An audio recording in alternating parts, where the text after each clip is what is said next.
బ్రాహ్మణులు ఓసీ హోదా ఉండాలి. వాళ్ళు క్రైస్తవ మతం పుచ్చుకున్నా ప్రచారం చేసినా వాళ్ళ ఓసీ హోదా పోతలేదు, వాళ్ళ బ్రాహ్మణ కులం హోదా పోతలేదు, కమ్మల హోదా పోతలేదు, రెడ్ల హోదా పోతలేదు, కాపుల హోదా పోతలేదు.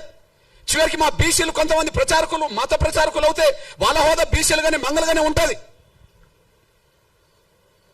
ఇక్కడ దళితులు మాత్రం మా మీద వివక్ష ఉన్నది నిజమే కదా, పోనీ మతం మార్చుకుంటా అంటే పోతా అని చెప్పి నమ్మిపోతే ఎస్సీ హోదా రద్దు చేస్తారా? ఇది వివక్ష కూడిన ఆర్డర్ కాదా? ఇది రాజ్యాంగ విరుద్ధం కాదా? ఇది వివక్ష కూడిన ఆర్డర్ కాదా? ఇది రాజ్యాంగ విరుద్ధం కాదా? మా మీద రుద్దుతారా? మేమేం తినాలి, మేము ఏ విశ్వాసం కలిగి ఉండాలని మా మీద రుద్దుతారా? మేమేం తినాలి, ఏ బట్టలు కట్టుకోవాలి, ఏ విశ్వాసం కలిగి ఉండాలని రుద్దుతారా? ఆ రుద్దడం అనేది రాజ్యాంగ విరుద్ధం కాదా?